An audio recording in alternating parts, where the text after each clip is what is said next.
નમો લોહે સૌહરિહંતાણમ નમો લોહે સૌહૃદાનમ નમો લોહે સૌઆયર્યાન નમો લોહે સૌજ્યાયાન નમો લોહે સૌત્રિકાવતી શ્રાવણમ ઓમકારમેન્દુ સંયુક્ત નિત્યમ જયંતિ યોગિના કામદમોક્ષદો તે ઓંકારાય નમો નમઃ મંગલમ ભગવાન મંગલમ ગોતમોહિ મંગલમ કુંકુંદાર્યો વિજેન્દ્રમોષ મંગલમ નમઃ સમરિસારાય સ્વાનુભૂત્યા ચકાસ્તે સ્વાય ભવાય સર્વા વિભાવ નિદાતા. ભગવાન શ્રી ઉમા સ્વામી આચાર્ય વિરચિત મોક્ષ શાસ્ત્ર અર્થાત તત્વાર સૂત્ર અને પૂજ્યપાદ સ્વામી રચિત તત્વાર સૂત્રની ટીકા સર્વાર્થ સિદ્ધિ અને સાથે બીજી ટીકાઓનું સંકલન એ સહિત આપણે તત્વાર સૂત્રનો સ્વાધ્યાય કરી રહ્યા છીએ. તત્વાર સૂત્રના સ્વાધ્યાયમાં 16મા સૂત્રનો સ્વાધ્યાય ચાલે છે. આચાર્ય ભગવાને એમ કહ્યું કે મતિ જ્ઞાન, શ્રુત જ્ઞાન, અવધિ જ્ઞાન, મનોપર્ય જ્ઞાન, કેવળ જ્ઞાન આ પ્રમાણ છે. અને એ પ્રમાણ પછીથી મતિ શ્રુત જ્ઞાનને પરોક્ષ પ્રમાણ કહ્યા. અને એમાં પછી મતિ જ્ઞાનની વાત કરી કે મતિ જ્ઞાનમાં ઇન્દ્રિય અને મન નિમિત્ત છે. અને સાથે આચાર્ય ભગવાને જે વાત કરી એની ટીકામાં એ વાત પણ લેવામાં આવી, કેમ કે એમાંથી એ ભાવ નીકળતો હતો. એટલે કે ખરેખર તો જ્ઞાન આત્માનો સ્વભાવ છે અને એને જેટલો ઉઘાડ છે એ અપેક્ષાએ આ 5 ભેદ કહેવામાં આવ્યા. તો મતિ જ્ઞાન છે એ વખતે એને જ્ઞાનાવરણીય કર્મની પ્રકૃતિનો એટલો ક્ષયોક્ષમ છે. એટલે કે મતિ જ્ઞાનાવરણીય કર્મની પ્રકૃતિઓ જે છે એ એટલી ગાઢ અપેક્ષાએ એટલી નબળી છે કે જેથી કરીને એટલો એનો ઉઘાડ છે. અને જેમ જેમ એ જ્ઞાનાવરણીય કર્મની પ્રકૃતિઓનું જોર ઘટતું જાય છે તો નિમિત્ત તરીકે, છતાં પણ એમ એને જ્ઞાનનો ઉઘાડ વિશેષ થતો જાય છે. એટલે વર્તમાનમાં સામાન્ય રીતે પચેન્દ્રિય સંઘની જીવોને મતિશ્રુત જ્ઞાનના ઉઘાડ હોય છે અને એ સમ્યક દર્શન પ્રગટ કરવા માટે પર્યાપ્ત છે. તો એ વાત પણ એમાંથી આવી કે મૂળ અંતરંગ કારણ અથવા તો અભ્યંતર નિમિત્ત કારણ તો એ જ્ઞાનાવરણીય કર્મની પ્રકૃતિનો ક્ષયોક્ષમ છે. અને 12મા મતિ જ્ઞાનને માટે ઇન્દ્રિય અને મન એ નિમિત્ત કારણ છે. એ પછી બીજી બધી વાત પણ સાથે આવી કે બીજી વસ્તુ શા માટે એ નિમિત્ત કારણ નથી થતી અને એના સમાધાનો આપ્યા. પછી મતિ જ્ઞાનની જ વધારે વાત કરી કે મતિ જ્ઞાન કઈ રીતે થાય છે. તો અવગ્રહ યા અવાય અને ધારણાપૂર્વક મતિ જ્ઞાન થાય છે. એટલે એ એક પ્રકારે આખી ક્રિયા બતાવી, એ પ્રોસેસ બતાવી, એ રીતે થાય. કંઈ આડું ઓવળું થતું નથી. પહેલા ધારણા થઈ જાય ને પછી અવગ્રહ એમ હોતું નથી. એટલે દરેક વખતે એમ જ હોય છે. અને એ જ ક્રમ પછી ઈહામાં પણ રહે છે. એ વાત પણ આવી ગઈ. પછી એ અવગ્રહ યા અવાય ને ધારણા પૈકી પછી અવગ્રહની વધારે વાત લીધી. અને અવગ્રહ વિશે અત્યારે આ 16મી ગાથાની અંદર તો એ અવગ્રહ શેના અવગ્રહ થાય છે એની વાત લીધી. અને એમાં 6 શબ્દો કયા અને એનાથી વિરુદ્ધ એ 6ના એટલે કુલ 12 પ્રકાર એમાં કહેવામાં આવ્યા. તો અવગ્રહ આદિના વિષયભૂત પદાર્થ તરીકે એમ લીધું કે બહુ પ્રકાર, ક્ષિપ્ર એટલે જલ્દી, અનિશ્રુત એટલે થોડો ગાઢ થયો છે, અનુક્ત એટલે કહેવાયું નથી, ધ્રુવ અને આ 6 થી ઉલટા વિરુદ્ધ એટલે એકવિધ, અક્ષિપ્ર, નિશ્રુત, ઉક્ત અને અધ્રુવ એમ એનાથી 6 ઉલટા એની વાત કરવામાં આવી. અને એના અર્થ આપણે બરાબર સારી રીતે સમજ્યા છીએ. અને એ વિસ્તાર પૂરો કરી અને પછી આગળ અહીંયા સંકલનની અંદર કેટલાક પ્રશ્નો અને એના સમાધાન આપ્યા કે અનુક્ત એટલે કહેવાયું નથી એ વિષય સ્ત્રોત જ્ઞાનનો વિષય કેમ સંભવે કહેવાયું જ નથી. તો પછી એને માટે એક સ્પષ્ટતા કરવામાં આવી કે ત્યાં અનુક્ત એટલે કંઈ કહેવાયું જ નથી એમ ન સમજવું, પણ ઈષત થોડુંક કંઈક કહેવાયું છે એવો અર્થ લેવો, અને ઉક્તની અંદર પૂર્ણ કહેવાયું છે એવો અર્થ લેવો. અને પછી બીજી ઇન્દ્રિયો દ્વારા કઈ રીતે એ ઉક્ત હોઈ શકે તો એ પ્રશ્નોના પણ સમાધાન આપી અને વધારે સ્પષ્ટતાઓ કરવામાં આવી. તે પછી એ 12 પ્રકાર જે કહેવામાં આવ્યા એ 12 પ્રકારના અવગ્રહની વાત મૂકતા એમાં એક એક ઇન્દ્રિય દ્વારા એનો વિસ્તાર કર્યો. એમાં પહેલી શ્રોતેન્દ્રિય દ્વારા, સાંભળવાની ઇન્દ્રિય દ્વારા આ 12 શબ્દ જે છે 12 પ્રકાર જે કહેવામાં આવ્યા એને અહીંયા સમજાવવામાં આવ્યા. અને એ વિસ્તાર પૂરો થયો તે પછીથી અહીંયા ફરી પાછી એક શંકા કરી. તો ત્યાં શંકામાં એમ કહ્યું, પાના નંબર 54 ઉપર શંકા કે બહુ શબ્દોના અવગ્રહમાં તત આદિ શબ્દોનું ગ્રહણ માન્યું, અને બહુવિધ શબ્દોના અવગ્રહમાં પણ તત આદિ શબ્દોનું ગ્રહણ માન્યું. તો તેમાં શું ફેર છે? બહુ અને બહુવિધમાં શું ફેર છે? આવો પ્રશ્ન. અને એનું સમાધાન અહીંયા આપવામાં આવ્યું. તો ત્યાંથી આગળ સાથે લઈએ છીએ. તો કહે છે કે જેમ વાચાળતા રહિત, જેને વાચાળતા નથી એવા કોઈ વિદ્વાનો એ ઘણા શાસ્ત્રોના વિશેષ અર્થ કરતો નથી, અને એક સામાન્ય સંક્ષેપ એક જ પ્રતિપાદન કરે છે. અને બીજો અન્ય કોઈ વિદ્વાન છે એ ઘણા શાસ્ત્રોમાં રહેલા એકબીજાથી ફેર બતાવનારા ઘણા પ્રકારના અર્થોને પ્રતિપાદન કરે છે. એ ઉદાહરણ લીધું. તેવી રીતે એમ કે છે કે બહુ અને બહુવિધ બંને પ્રકારના અવગ્રહમાં સામાન્ય રૂપે તત આદિ શબ્દોનું ગ્રહણ છે. તો પણ જે અવગ્રહમાં તત આદિ શબ્દોના 1, 2, 4 સંખ્યાત, અસંખ્યાત કે અનંત પ્રકારના ભેદોનું ગ્રહણ છે, તો અર્થાત અનેક પ્રકારના ભેદ પ્રભેદયુક્ત એ બધા તત આદિ શબ્દોનું ગ્રહણ છે. તો તે બહુવિધ એટલે બહુ પ્રકારના શબ્દોને ગ્રહણ કરવા વાળો અવગ્રહ કહેવાય છે. એટલે અહીંયા બહુવિધનો અર્થ આ રીતે એમણે કર્યો. અને જે અવગ્રહમાં ભેદ પ્રભેદ રહિત સામાન્ય રૂપથી તત આદિ શબ્દોનું ગ્રહણ છે તે બહુ શબ્દોનો અવગ્રહ કહેવાય છે. હવે આ વાત એમણે જે કરી, પણ એમાં થોડીક વધારે વાત અને વધારે સહેલાઈથી સ્પષ્ટતાથી આપણે સરવાળ સ્થિતિમાંથી સમજીએ. સરવાળ સ્થિતિની અંદર અહીંયા બોલ 194 શંકા કરી કે બહુ और बहुविध में क्या अंतर है. બરાબર, આ જ વાત ચાલી રહી છે ને, બહુ અને બહુવિધમાં શું ફેર છે, તફાવત છે.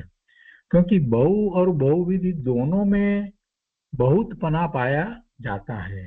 એમાં બંનેમાં વધારેપણું દેખાય છે. બહુમાં સંખ્યા અપેક્ષાએ પણ અને જથ્થા અપેક્ષાએ પણ એ દેખાય છે, અને બહુવિધ એટલે અનેક પ્રકાર એમ પણ થાય છે. તો એમાં શું અંતર છે?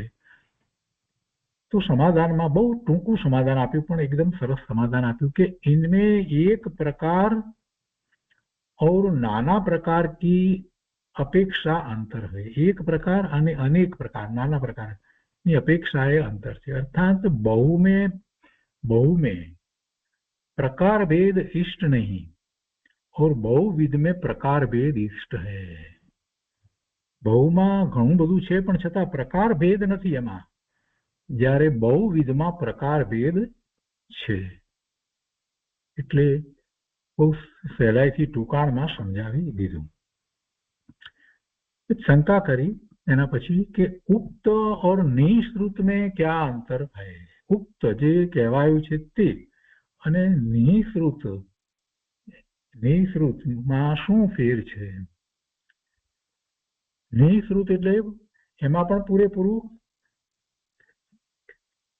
કહેવાયું છે અથવા તો પૂરેપૂરું દર્શાવાયું છે, અને ઉક્તમાં પૂરેપૂરું કહેવાયું છે. તો એ બેમાં શું ફેર છે? નિશ્રુત છે. અનિશ્રુતમાં તો થોડુંક ખ્યાલમાં આવ્યું છે અને એના ઉપરથી વધારે ખ્યાલ આવે છે, એ અનિશ્રુત છે. અને એમાં પેલું હાથીની સૂંઢનું ઉદાહરણ આપવામાં આવ્યું હતું, એ યાદ હશે બધાને કે હાથીની સૂંઢ દ્વારા આખા હાથીનો ખ્યાલ આવવો એ અનિશ્રુત છે. જ્યારે નિશ્રુતમાં તો પૂરેપૂરું જણાવાયું છે, દર્શાવાયું છે, કહેવાયું છે. ઉક્તમાં પણ પૂરેપૂરું કહેવાયું છે. તો અહીંયા કહે છે કે ઉક્ત અને નિશ્રુતમાં શું ફેર છે. એ વાત અગાઉ પણ ગયા સ્વાધ્યાયમાં પણ ગુજરાતીમાં ત્યાં સંકલનમાં આવી હતી, પણ અહીંયા બહુ સરસ રીતે સમજાયું છે. કે છે કે ક્યોંકि વસ્તુ કા પૂરા પ્રગટ હોના, આ શંકા શા માટે કરી? કેમ કે એમાં વસ્તુનું પૂરું પ્રગટ થવું એ નિશ્રુત છે, એ નિશ્રુત છે. અને ઉક્તમાં પણ એ જ પ્રકારે બધું કહેવામાં આવ્યું છે, પૂરેપૂરું જ કહી દીધું છે. તો બંનેમાં પૂરેપૂરું જ પ્રગટ છે, વ્યક્ત છે. તો એમાં શું ફેર છે? તો સમાધાનમાં કહે છે કે ઇન દોનો મેં અંતર યહ હૈ. આ અંતર જે છે એ સમજવા જેવું છે. એમાંથી આપણને પરમાર્થભૂત વાત મળે છે. એટલે શાંતિથી એને જરાક વિચારવાનું. એ બેમાં શું ફેર છે? તે અંતર યહ હૈ કે अन्य के उपदेश पूर्वक वस्तु का ग्रहण करना उक्त है. उक्त એટલે બધું કહેવાયું છે, તો બીજા કોઈકે કહ્યું છે, ઉપદેશ આપ્યો છે, અને એને એનાથી ખ્યાલ આવે છે, વસ્તુનો ખ્યાલ આવે છે. ભગવાન આત્મા વિશે એની બધી શક્તિનું વર્ણન પૂજ્ય ગુરુદેવે કર્યું ત્યારે આત્મા અનંત ગુણનો પિંડનો આખો એ ખ્યાલ આવે છે, અનંત શક્તિનો ખ્યાલ આવે છે. તો એ ઉપદેશ છે. અન્ય કે ઉપદેશ પૂર્વક, બીજાના ઉપદેશ દ્વારા વસ્તુ ગ્રહણ થાય છે. એ શેમાં? ઉક્તની અંદર કહેવાયું છે એમાં. અને નિશ્રુતમાં પ્રગટ છે તો શું છે? તો કે છે કે ઔર સ્વત ગ્રહણ કરનાર નિશ્રુત હૈ. એમાં આ મોટો ફેર છે. સ્વત પોતે ગ્રહણ કરે છે, જે છે પ્રગટ છે તો પણ પોતે એને ગ્રહણ કરે છે ને, પોતે ગ્રહણ કરે છે. એટલે પેલામાં જે છે એ એનો ક્ષયોક્ષમ કેવો છે? વસ્તુ પૂરેપૂરી કહેવાય છે ત્યારે એને ગ્રહણ કરે છે, પૂરેપૂરી કહેવાય છે ત્યારે એને ગ્રહણ કરે છે. અને નિશ્રુતમાં એ સ્વતઃ ગ્રહણ કરે છે. અને એનાથી પણ આગળ જો વધીને આપણે પરમાર્થે જરા વિચાર કરીએ તો જેને અનિશ્રુત જે છે એ તો જરાક વસ્તુ ઉપરથી આખી વસ્તુને ગ્રહણ કરી લે છે. એનો તો એના કરતા પણ વિશેષ ક્ષયોક્ષમ છે. અને એવા ઉદાહરણો આપણને મળે છે કે કોઈકને એવી સિદ્ધિ વગેરે હોય છે કે એક પાનું વાંચે, છેલ્લું પાનું વાંચે અને આખા પુસ્તકનો સાર બધો એને ખ્યાલમાં આવી જાય. આવું બનતું. તો આ બહુ મહત્વની વાત હતી 194 ની અંદર. અને હવે એના પછી અહીંયા આપણે સંકલનમાં આગળ વધીએ એને પહેલા એક બહુ મહત્વની વાત છે, તો 195 માંથી આપણે પહેલા લઈ લઈએ અને એને સમજીએ. કે કહે છે કે कुछ आचार्यों के मत से क्षिप्रानिश्रुत के स्थान में क्षिप्रनिश्रुत ऐसा पाठ है. पहलो पाठ याद करिए. क्षिप्रानिश्रुत એને બદલે ક્ષિપ્રનિશ્રુત એમ પાઠ છે. સૂત્ર એવી રીતે છે. સૂત્રને તપાસીએ પહેલા. સૂત્ર અહીંયા જે કહેવામાં આવ્યું છે એ આચાર્ય ભગવાનનું મૂળ સૂત્ર અહીંયા છે. આ 16મું સૂત્ર. બહુવિધ ક્ષિપ્રાની શ્રુતાનુક્ત ધ્રુવાણા શ્વેતરાણામ આમ સૂત્ર છે. તો કોઈક આચાર્યનું કહેવું છે કે અહીંયા ક્ષિપ્રાનિ શ્રુતની જગ્યાએ ક્ષિપ્ર નિશ્રુત શ્રુત અનુક્ત એમ લેવાનું.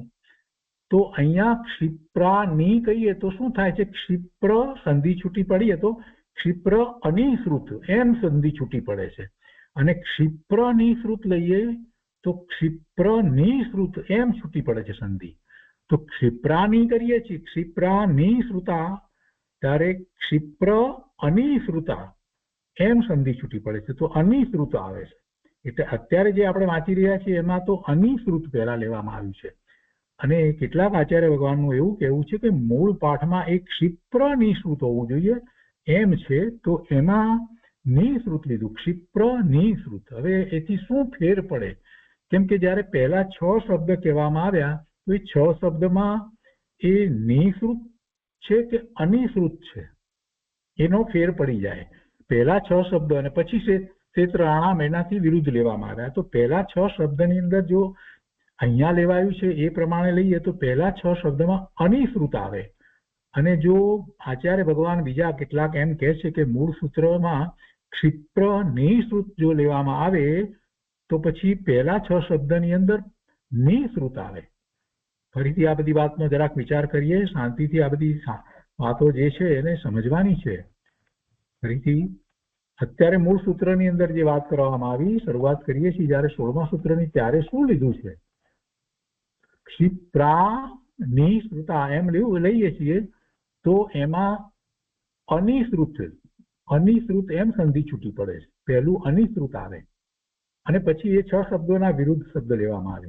અને કેટલાક આચાર્ય ભગવાન એમ કહે છે કે મૂળ સૂત્ર ક્ષિપ્ર નિશ્રુત છે તો પછી અનિશ્રુતની જગ્યાએ નિશ્રુત અહીંયા થઈ જાય છે. પહેલા 6 શબ્દમાં એ અનિશ્રુત નહીં પરંતુ નિશ્રુત આવે અને એના પછી એના વિરુદ્ધ શબ્દ તરીકે અનિશ્રુત આવે. કોઈને એમ થાય કે આટલી બધી માથાકૂટ કરવાની શું જરૂર છે રમેશભાઈ? બધું બરાબર છે, છેવટે તો 12 શબ્દ જ છે ને. કોઈને એમ પણ થાય મનમાં અત્યારે વિચાર કોઈકને થતો હશે કે એ અનિશ્રુત અહીંયા મૂકો કે પછી મૂકો, એમાં શું ફેર પડી જાય છે? પ્રભુ જ્યારે વિવક્ષા ભેદ જે છે અને સરવાળ સિદ્ધિમાં આચાર્ય ભગવાને આ વિવક્ષા ભેદને લીધો છે તો પછી આપણે સમજવો પણ જોઈએ ને. એમને એમ ચલાવી જઈએ તો શું? આપણે અહીંયા બેઠા છીએ શા માટે? કંઈક વિશેષ સમજવા માટે, કંઈક વિસ્તાર પૂર્વક કંઈક મનમાં કોઈક વાત આવે જેને કારણે થઈ ને આપણને એટલો ઉઘાડ વધારે થાય તો ક્યાંય કંટાળો બતાવવો નહીં. જબ સમજાય એટલું સમજવાનો પ્રયત્ન કરવો. કંઈક કારણ જો હવે અહીંયા 195 લઈએ છીએ. શું કહે છે કે કુછ આચાર્યો કે મત સે ક્ષિપ્રા નિશ્રુત કે સ્થાન में, અત્યારે આપણે વાંચીએ છીએ અહીંયા સૂત્રમાં છે એ બધા જાય ત્યાં તો ક્ષિપ્રા નિશ્રુત એટલે અનિશ્રુત લીધું છે. उसके स्थान में क्षिप्र निश्रुत ऐसा पाठ है. બરાબર છે? તો એમાં એમને કહેવાનો આશય શું છે આ વિવક્ષાની વાત? તો કહે છે કે वे ऐसा व्याख्यान करते हैं कि श्रोत्र इंद्रिय के द्वारा शब्द को ग्रहण करते समय वह मयूर का है अथवा तो कुरर એટલે સારસ પક્ષી જે કહીએ कुरर का है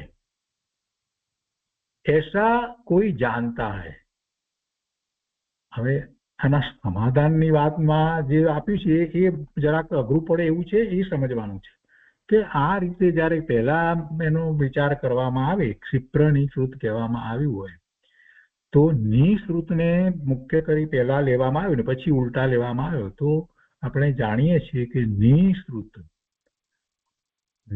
એટલે પૂરેપૂરો ખ્યાલ આપવામાં આવ્યો હોય એવો પાઠ પહેલા લેવામાં આવ્યો ને પછી એના વિરુદ્ધ લેવામાં આવે છે. તો એમાં એમનું કહેવું એવું છે કે वे ऐसा व्याख्यान करते हैं कि श्रोत्र इंद्रिय के द्वारा, सांभळवानी इंद्रिय द्वारा शब्द को ग्रहण करते समय वह એ શબ્દને ગ્રહણ કરે છે ત્યારે તે મયુરનો, મોરનો છે કે સારસ પક્ષીનો છે એ અવાજ. તો ऐसा कोई जानता है, तो એ રીતે કોઈ જાણે છે. અને બીજા दूसरा स्वरूप के आश्रय से ही जानता है એટલે दूसरा स्वरूप के आश्रय से ही जानता है એટલે અનિશ્રુત એ પછીથી લીધું, દૂસરામાં લીધું. અનિશ્રુતમાં થોડુંક છે અને જાણે છે તો એમાં એ બીજું લીધું, બીજા તરીકે વાત લીધી. પણ પહેલા તરીકે શું લીધું કે પહેલા તરીકે શબ્દ ગ્રહણ કરતે સમય એ મોરનો છે બેનો છે એવું કોઈક જાણે છે એમ કરીને લીધું છે. એટલે પહેલા એમણે એ નિશ્રુત લીધું, પૂરેપૂરો એ અવાજ ખ્યાલમાં આવ્યો છે એટલે એ જાણે છે એમ કરીને વાત લીધી છે. આ તફાવત લેવામાં આવ્યો છે. એટલે આ દ્વારા આપણને એક વાતનો ખ્યાલ આવે છે કે સામાન્ય રીતે મતિ જ્ઞાનમાં, અવગ્રહમાં ખ્યાલ વધારે આવ્યો હોય છે એવું વિશેષ હોય છે અને થોડા દ્વારા વસ્તુનો વધારે ખ્યાલ આવી જાય, થોડું પ્રગટ હોય એના દ્વારા વધારે ખ્યાલમાં આવે એવું જે છે એ સ્વરૂપ કે આશ્રય છે. એટલે પોતાનો એવો અંતરંગ એવો ઉઘાડ હોય, એમ કે છે ને કે दूसरा स्वरूप के आश्रय से ही जानता है, તો પોતાનો અંતરંગ ઉઘાડ હોય અને એ વધારે જાણી લે એવું ઓછું હોય. એવું ઓછું હોય. સામાન્ય રીતે મતિ જ્ઞાનમાં જેટલું હોય એ પ્રમાણે જાણવાનું થાય, પણ કેટલાકને વિશેષ જાણવાનું જે થાય છે તો એ ઉપરથી આપણને ખ્યાલ આવે છે કે એવું ઓછા લોકોને હોય, એવો ક્ષયોક્ષમ ઓછા લોકોને હોય. દૂસરા એમ કરીને લીધું છે ને એટલે. એના પછી આગળ અહીંયા લઈએ છીએ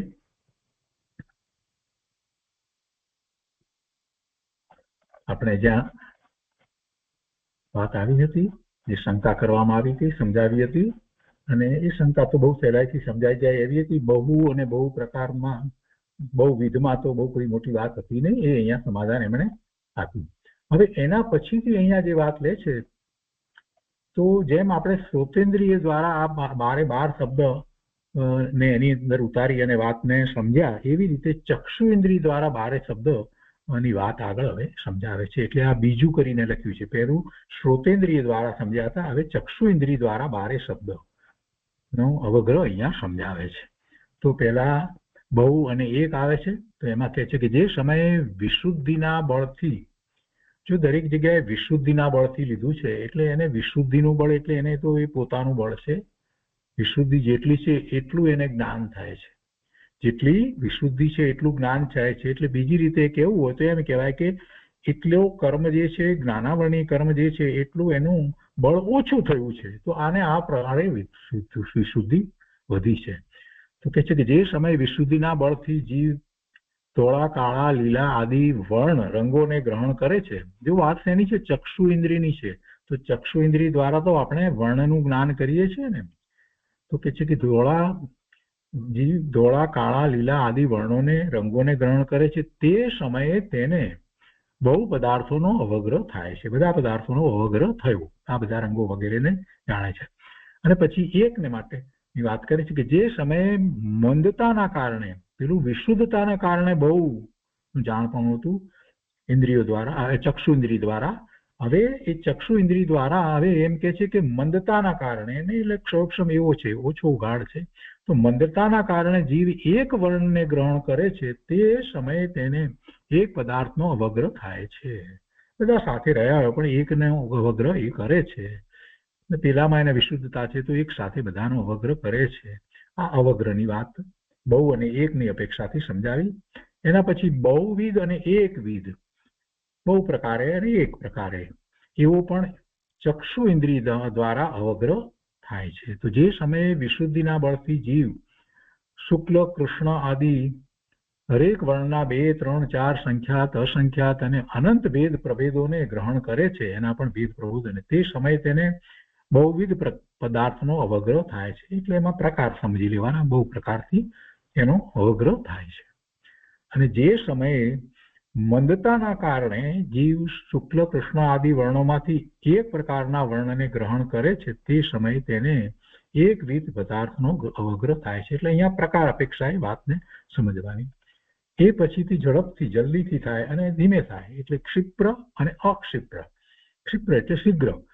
જે સમયે તીવ્ર ક્ષયોક્ષમ વિશુદ્ધિ, તીવ્ર ક્ષયોક્ષમ એટલે ઘણી વિશુદ્ધિના બળથી જીવ શુક્લ આદિ વર્ણને જલ્દી ગ્રહણ કરે છે, તરત જ ગ્રહણ કરે છે, તે સમયે તેને ક્ષિપ્ર પદાર્થનો અવગ્રહ છે. ચક્ષુ ઇન્દ્રિય દ્વારા થતા અવગ્રહની વાત અત્યારે આપણે કરી રહ્યા છીએ. અને વિશુદ્ધિની મંદતાના કારણે જે સમયે ઢીલથી પદાર્થને ગ્રહણ કરે છે, તે સમયે તેને અક્ષિપ્ર પદાર્થનો અવગ્રહ થાય છે. ચક્ષુ ઇન્દ્રિયના અવગ્રહની વાત ચાલે છે. એ પછીથી છે અનિશ્રુત અને નિશ્રુત. જે સમયે વિશુદ્ધિના બળે જીવ કોઈ પચરંગી વસ્ત્ર, કામળી ચિત્ર વગેરેના એક વાર કોઈ ભાગમાંથી 5 રંગને દેખે છે, તે સમયે જો કે શેષ ભાગનું પચરંગીપણું તેણે જોયું નથી, દીઠું નથી, તથા તે સમયે તેની સામે આખું વસ્ત્ર ખુલ્લું કર્યું નથી, કર્યા વગરનું છે, એવી રીતે રાખ્યું છે, તો પણ તે વસ્ત્રના સમસ્ત ભાગોને પચરંગીપણું છે એમ તે ગ્રહણ કરે છે, તે અનિશ્રુત પદાર્થનો અવગ્રહ છે. એટલે પૂરેપૂરો થોડોક ભાગ જ ખુલ્લો છે, પૂરેપૂરો ખુલ્લો નથી. અને જે ગ્રહણ કરે છે, જોઈને ગ્રહણ કરે છે, ચક્ષુ ઇન્દ્રિયનો વિષય છે ને, એટલે જોઈને, થોડું જોઈને વધારેને એ ગ્રહણ કરે છે, એ અનિશ્રુત પદાર્થનો અવગ્રહ છે. અને જે સમયે વિશુદ્ધિની મંદતાના કારણે જીવની સામે બહાર કાઢીને રાખેલા પચરંગી વસ્ત્રના 5 રંગોને જીવ ગ્રહણ કરે છે, બધું ખુલ્લું છે, ત્યારે એને જોઈને ગ્રહણ કરે છે, તે સમયે તેને નિશ્રુત પદાર્થનો અવગ્રહ થાય છે. અને એ રીતે આ ચક્ષુ ઇન્દ્રિયની વાત પૂરી કરી, 12 લઈને પછી બાકીની બીજી ઇન્દ્રિયો જે છે એમાં ત્રીજું, ચોથું, પાંચમું સાથે લઈ લીધા છે. એટલે કે ઘ્રાણેન્દ્રિય, જેનાથી આપણને ગંધનું જ્ઞાન થાય છે, રસેન્દ્રિય અને સ્પર્શેન્દ્રિય, એ ત્રણેય ઇન્દ્રિયને માટે પછી વધારે વિસ્તાર ન કરતા અહીંયા સંકલનમાં રામજીભાઈ એટલું જ લખ્યું છે કે ઘ્રાણ, રસના અને સ્પર્શન એ 3 ઇન્દ્રિયો દ્વારા ઉપરયુક્ત ઉપર કહેવામાં આવ્યા એવા 12 પ્રકારના અવગ્રહના ભેદો શ્રોત્ર અને ચક્ષુ ઇન્દ્રિયની માફક સમજી લેવા. જે આપણે શ્રોત્ર ઇન્દ્રિયમાં અને ચક્ષુ ઇન્દ્રિયમાં સમજ્યા એ જ રીતે સમજી લેવા. એટલે વિસ્તાર નથી લીધો. અને આ તો સમજાય એવું છે, એમાં આપણને અવગ્રહ સમજાઈ ગયો છે અને 12 શબ્દના અર્થ સમજાયા છે, તેનો એ રીતે અવગ્રહ થાય છે, એ રીતે અવગ્રહ થાય છે. આટલી વાત છે એમાં. હવે અહીંયા બીજી વાત લીધી છે આગળ, ઈહા, અવાય અને ધારણા વિશે વાત લીધી છે. તો એમાં પણ એ જ રીતે કહી દીધું કે જેમ અવગ્રહમાં છે એ જ રીતે સમજી લેવું. એટલે કહે છે કે ચાલુ સૂત્રનું મથાણું અવગ્રહ આદિના વિષયભૂત પદાર્થ એમ છે, અવગ્રહ આદિના છે. તો તેમાં અવગ્રહ આદિ કહેતા જેવી રીતે 12 ભેદ અવગ્રહના કયા, તેવી જ રીતે ઈહા, અવાય અને ધારણા જ્ઞાનનો પણ વિષય માનવો. એમાં પણ એ જ રીતે 12 ભેદ સમજી લેવા. અવગ્રહમાં ઈહા, જેમ અવગ્રહમાં 12 ગયા એવી જ રીતે ઈહામાં, અવાયમાં અને ધારણામાં પણ એવી જ રીતે સમજી લેવા. હવે એના સંબંધીની બીજી થોડીક વાતો લીધી છે, જે અગાઉ આવી ગઈ છે એ જ ફરી પાછી લીધી છે, શંકા સમાધાન તરીકે અહીંયા લેવામાં આવી છે. તો એ લઈએ એ પહેલા આપણે કંઈક સર્વાર્થ સિદ્ધિમાંથી થોડીક વાત બાકી છે એ લઈ લઈએ છીએ. તો આપણે આ મહત્વની વાત સમજ્યા. બીજા આચાર્યોએ જે વિવક્ષા ભેદ કર્યો છે તો એ પણ આપણે સમજ્યા, અને પછી શંકા કરી છે. એટલે એ શંકાને સમજાશે તો પછીની જે સંકલનની શંકાઓ વગેરે છે સહેલાઈથી આપણને યાદ રહી જશે. અહીંયા કહે છે કે ધ્રુવ અવગ્રહ, ધ્રુવાગ્રહ એમ શબ્દ છે ને હિન્દીમાં, 196માં બોલમાં શંકા કરી છે. તો ધ્રુવાગ્રહ એટલે ધ્રુવ અવગ્રહ और धारणा में क्या अंतर है.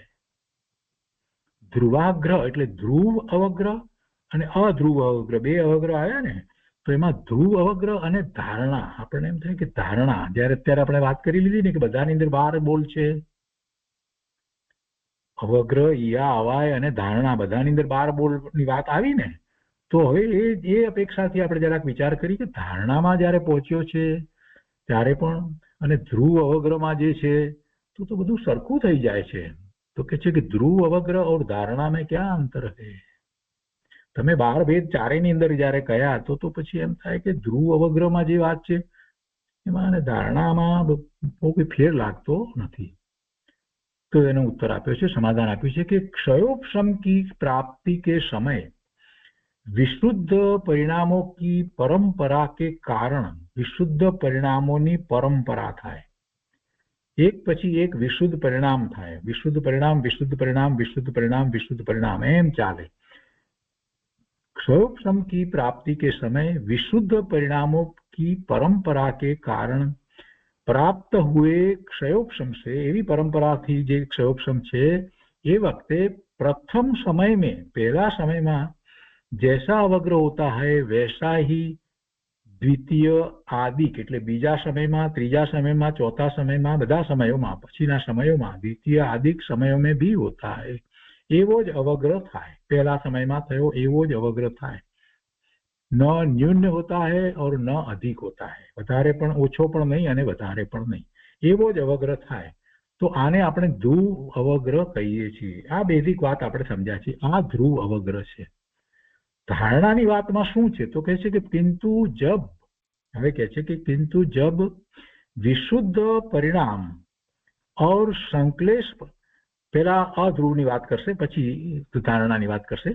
किंतु जब विशुद्ध परिणाम और संक्लेश परिणामों के मिश्रण से, વિશુદ્ધ પરિણામ પણ છે અને संक्लेश परिणाम पण છે। तो विशुद्ध परिणाम અને संक्लेश परिणामों के मिश्रण से क्षयोक्षम होकर उसमें अवग्र होता है, तब वह कदाचित बहुत का होता है, कदाचित अल्प का होता है। એનો વધારેનો અવગ્ર થાય, ઓછાનો અવગ્ર થાય, कदाचित बहुविध का अवग्र होता है, कदाचित एक विध का अवग्र होता है। तो तात्पर्य यह है कि उनमें न्यून अधिक भाव होता रहता है, इसलिए वह अध्रुव अवग्र कहलाता है। એટલે આ અધ્રુવ અવગ્ર કહેવાય છે। એમાં એનો એવો ક્ષયોક્ષમ છે, એક સરખો નથી, તો આ અધ્રુવ અવગ્ર કહેવાય।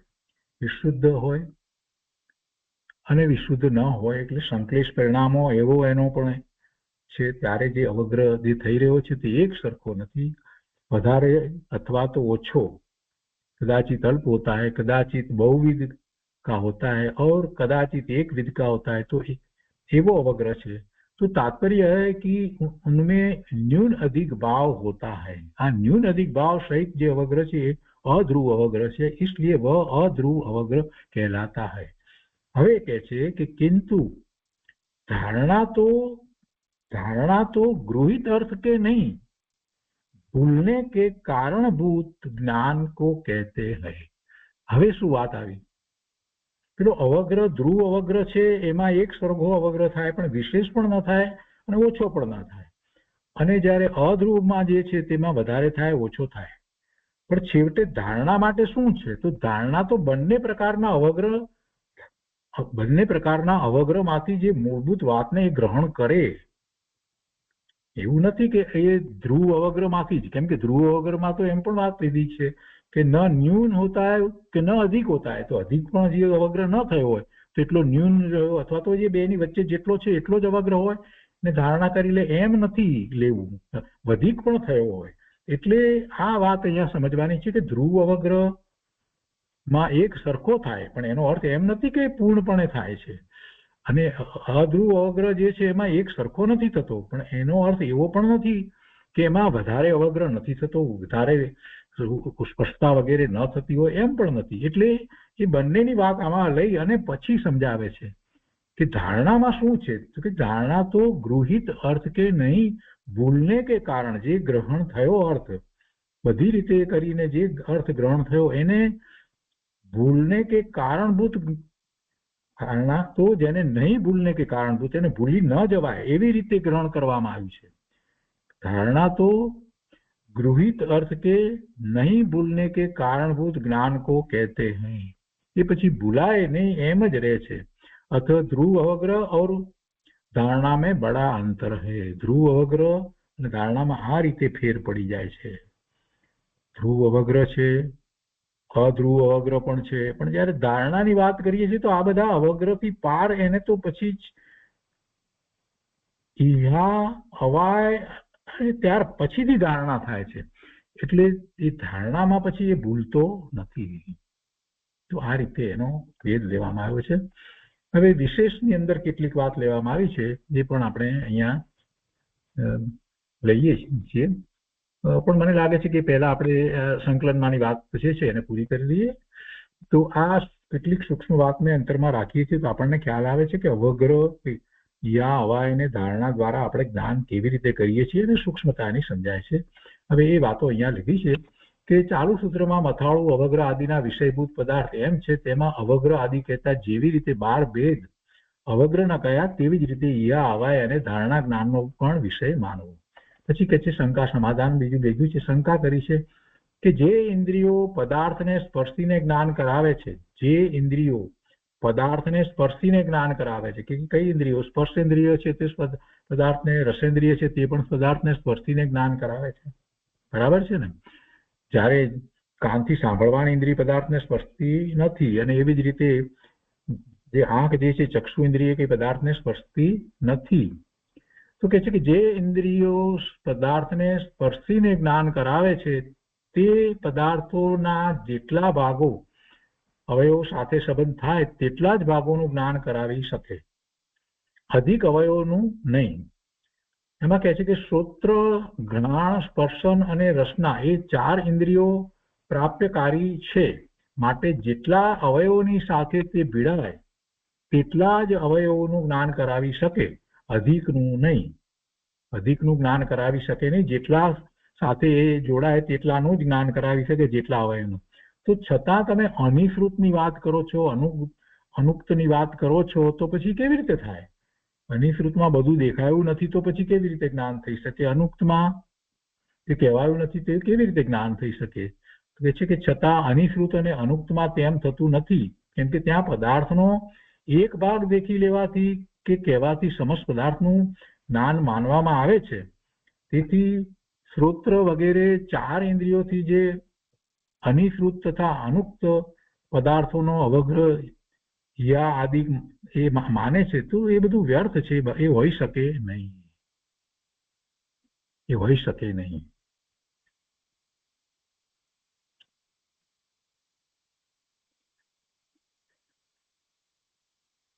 અહીંયા જે છે તે શ્રોત્ર, ઘ્રાણ, સ્પર્શન અને રસના એ વાત લીધી છે. આંખની વાત લીધી નથી, ચક્ષુ ઇન્દ્રિયની વાત લીધી નથી. તો કે એનાથી આ અનિશ્રુત અને અનુક્ત પદાર્થનો અવગ્રહ, અને પછી તો તમે તો એમ પણ કહ્યું કે યામાં પણ એવી રીતે છે, અવયવમાં હવાઈમાં પણ એવી રીતે છે, બધું વાત કરો છો, તો પછી એ બરાબર અમને તો લાગતું નથી. જેટલા સુધી એનો સ્પર્શ જે છે, જેટલા અવયવો સાથે સંબંધ થાય એટલું જ જ્ઞાન થઈ શકે ને. તો બધાનું જ્ઞાન કેવી રીતે થાય? થઈ શકે નહીં. આ બધું માનવું વ્યર્થ છે એમ કે છે અહીંયા તો એ 4 ઇન્દ્રિયોથી જે અનિશ્રુત તથા અનુક્ત પદાર્થોનો અવગ્રહ ઇહા આદિક માને છે તે વ્યર્થ છે.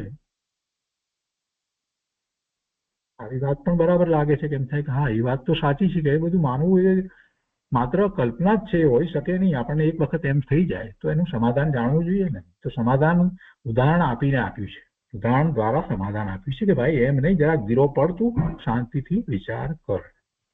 તો કે છે કે એ શંકા કરવી, એવી શંકા કરવી ઠીક નથી. ઉદાહરણ તરીકે કહે છે કે જેમ કીડી આદિ જીવોના નાક તથા જીભ સાથે ગોળ આદિ દ્રવ્યોનો ભીડાવ નથી થતો. કીડીને ગોળ કે ખાંડના કણો જ્યાં પડ્યા હોય ત્યાં કેવી રીતે ચાલી જાય છે? એને કઈ એને જીભ કે એને અડતું નથી તો પણ ત્યાં પહોંચી જાય છે ને. એટલે છે કે અથવા તો નાક પણ ત્યાં એને અડતું નથી તો પણ એને ત્યાં સુધી પહોંચી જાય છે ને. આ ઉદાહરણ આપીને વાત કરી છે. જેમ કીડી આદિ જીવોના નાક તથા જીભ સાથે ગોળ આદિ દ્રવ્યોનો ભીડાવ નથી થતો તો પણ તેના ગંધ અને રસનું જ્ઞાન કીડી આદિને થાય છે, કેમ કે ત્યાં અત્યંત સૂક્ષ્મ, જેને આપણે દેખી શકતા નથી તેવા ગોળ વગેરેના અવયવોની સાથે કીડી આદિ જીવોના નાક તથા જીભ ઇન્દ્રિયોનો એકબીજા સાથે સ્વાભાવિક સંયોગ સંબંધ રહે છે, અને તે સંબંધમાં કોઈ બીજા પદાર્થની અપેક્ષા રહેતી નથી. બીજા પદાર્થ વિના જે કીડી વગેરે પહોંચી જાય છે, મંકોડા વગેરે પહોંચી જાય છે ને, કેવી રીતે પહોંચી જાય છે? અહીંયા મંકોડો હોય અને પછી આપણે ગોળનો રવો લાવીને મૂકીએ તો બધા કેટલાય મંકોડા એની આસપાસ આવી જાય છે. આ જોયું છે આપણું તો આ વ્યવહારમાં બધી વાતો કેવી રીતે ખબર પડે છે. તો એ જે સૂક્ષ્મ અવયવ સંબંધીની વાત લેવામાં આવી. ગોળ વગેરેના અવયવોની સાથે કીડી આદિ જીવોના નાક તથા જીભ ઇન્દ્રિયોનો એકબીજા સાથે સ્વાભાવિક સંયોગ સંબંધ રહે છે. તે સંબંધમાં કોઈ બીજા પદાર્થની અપેક્ષા રહેતી નથી. તેથી સૂક્ષ્મ અવયવોની સાથે સંબંધ રહેવાથી તે પ્રાપ્ત થઈ ને જ પદાર્થને ગ્રહણ કરે છે. તેવી રીતે આ ઉદાહરણ આપ્યું, એના ઉપરથી સમજવાનું, આપણે તો મૂળ વાતને સમજવાની છે કે તેવી રીતે અનિશ્રુત અને અનુક્ત જે કહેવાયું નથી તે, અને જે થોડું પ્રગટ છે તે, થોડું પ્રગટ છે એટલે અનિશ્રુત, અને જે કહેવાયું નથી તે, એવા પદાર્થોના અવગ્રહ વગેરેમાં પણ અનિશ્રુત અને અનુક્ત પદાર્થોના સૂક્ષ્મ અવયવોની સાથે શ્રોત્ર આદિ ઇન્દ્રિયોનો પોતાની ઉત્પત્તિમાં પર પદાર્થોની અપેક્ષા નહીં રાખવા વાળો, પર પદાર્થની અપેક્ષા વિના જ પર પદાર્થોની અપેક્ષા નહીં રાખવા વાળો સ્વાભાવિક સંયોગ સંબંધ છે. તેથી અનિશ્રુત અને અનુક્ત સ્થળો પર પણ પ્રાપ્ત થઈને ઇન્દ્રિયો પદાર્થોનું જ્ઞાન કરાવે છે. એટલે ઇન્દ્રિયો દ્વારા એવી રીતે, એટલે નિમિત્ત તરીકે ઇન્દ્રિયો લીધી છે, ઇન્દ્રિયો દ્વારા એવું મતિ જ્ઞાન થાય છે, અવગ્રહ યા વાય વગેરે થાય છે. તો અપ્રાપ્ત થઈને નહીં. ઇન્દ્રિયો પદાર્થોનું જ્ઞાન કરાવે છે એમ કહ્યું એટલે એ વ્યવહારને એનું કથન છે, આપણે જાણીએ છીએ નિમિત્ત તરીકે છે, પણ એ અપ્રાપ્ત થઈને નહીં પરંતુ એ પ્રાપ્ત થાય છે. હવે એના પછી આગળ બીજી વાત પણ એવી જ રીતે લીધી છે કે અનુક્ત ઉક્ત સફેદ કાળા અથવા સફેદ પીળા આદિ શબ્દો આદિ રંગોની મેળવણી કરતા સફેદ અને કાળો મેળવીએ તો શું થાય? ગ્રે કલર થાય છે. સફેદ અને પીળો મેળવીએ તો આછો પીળો થઈ જાય છે વગેરે. સફેદ અને લાલ મેળવીએ તો જે પિંક જેવો કલર થાય છે તે, ગુલાબી રંગ થાય છે તે. તો આ બધી વાત જે છે તેના ઉદાહરણ લઈને સમજાવે છે કે આવી મેળવણી કરતા કોઈ પુરુષને દેખીને તે આ પ્રકારના રંગને મેળવીને અમુક પ્રકારનો રંગ તૈયાર કરવાનો છે એમ આપણને ખ્યાલ આવી જાય છે. એ આ ઉદાહરણ આપ્યું એમાં ખ્યાલ આવી જાય છે. તો એમ વિશુદ્ધિના બળથી કયા વિના જ જાણી લે છે, તે સમયે તેને અનઉક્ત કયા વિના જ પદાર્થનો અવગ્રહ થાય છે. અથવા બીજી રીતે કહીએ તો કે બીજા દેશમાં બનેલા કોઈ પચરંગી પદાર્થને કહેતી વખતે કહેનાર પુરુષ કહેવાનો પ્રયત્ન જ કરી રહ્યો છે, પણ તેના કહ્યા પહેલા જ વિશુદ્ધના બળથી જીવ જે સમયે તે વસ્તુના 5 રંગોને જાણી લે છે તે સમયે તેને પણ અનુક્ત પદાર્થનો અવગ્રહ થાય છે. આ બધા ઉદાહરણ આપી અને સમજાવ્યું કે એનો અવગ્રહ આ રીતે થઈ શકે છે, અનુક્તનો પણ થઈ શકે છે. વિશુદ્ધિની મંદતાને કારણે પચરંગી પદાર્થને કહેવાથી જે સમયે જીવ 5 રંગોને જાણે ત્યારે તો ઉક્ત પદાર્થનો અવગ્રહ થાય છે. પણ એમાં ઉક્ત કહેવાથી 5 રંગ છે, ખરેખર જોઈએ તો એ જોવાથી ચક્ષુ દ્વારા 5 રંગનો થવો જોઈએ. એટલે એ પણ એ અપેક્ષાએ આમ જોવા જઈએ તો અનિશ્ચિત છે. પછી આગળ કહે છે અહીંયા કે ધ્રુવ અધ્રુવ સંકલેશ પરિણામ રહિત અને યથા યોગ્ય વિશુદ્ધતા સહિત જીવ જેમ પહેલામાં પહેલો રંગને જે પ્રકારે ગ્રહણ કરે છે તે જ પ્રકારે નિશ્ચળ રૂપ કાંઈક કાળ તેવા રંગને ગ્રહણ કરવાનું બન્યું રહે છે. એટલે ધ્રુવપણું ઘણા સમય સુધી એને જ ગ્રહણ કરે, વધારે ન ગ્રહણ કરે.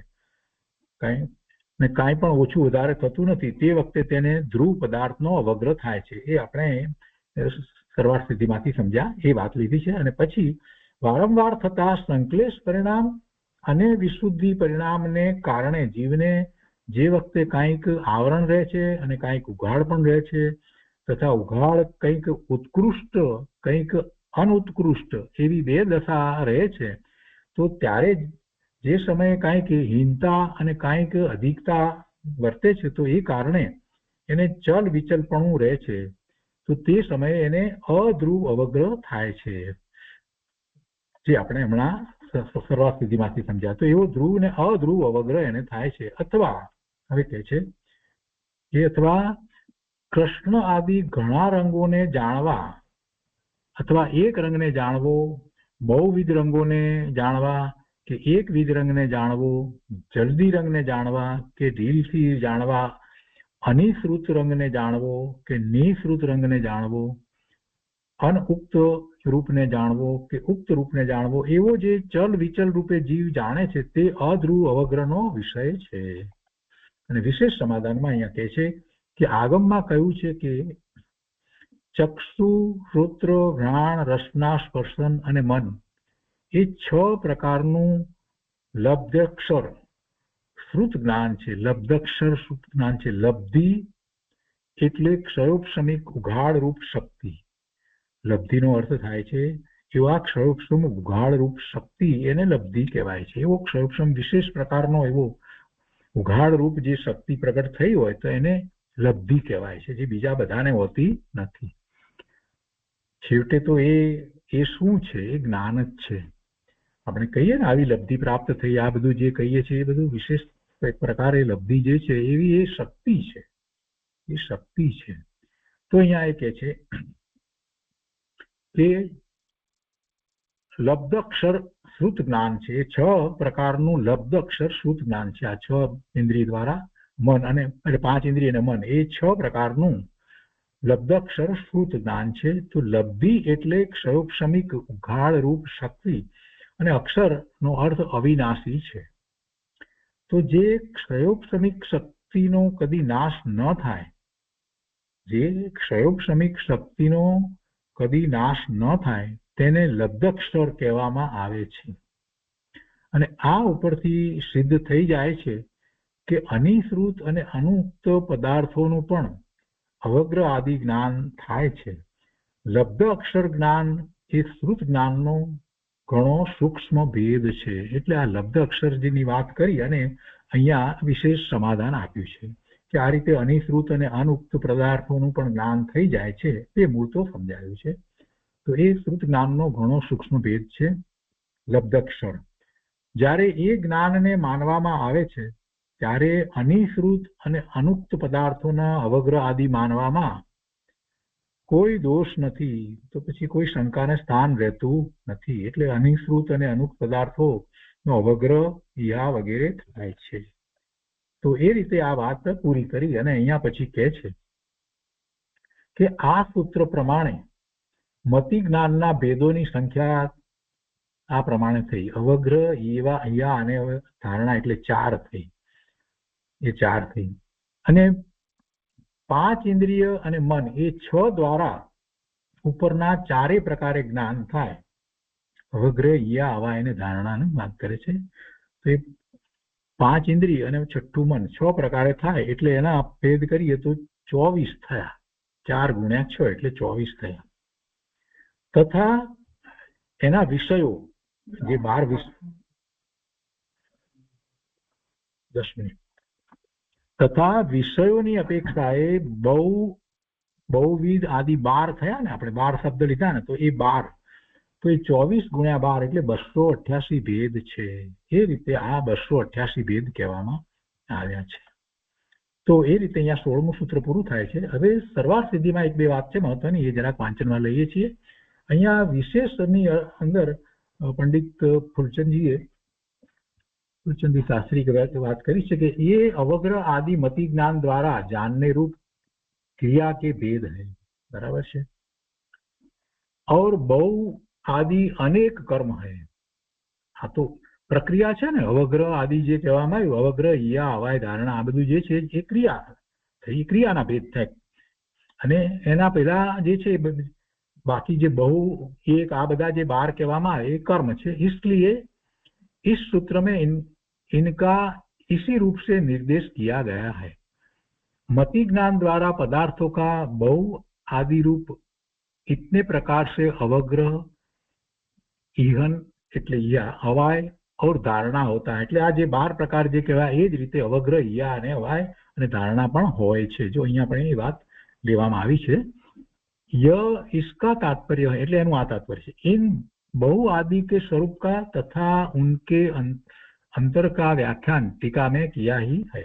એટલે એનો અમારે વધારે વિસ્તાર કરવો નથી, તમે એમાંથી સમજ્યા છો.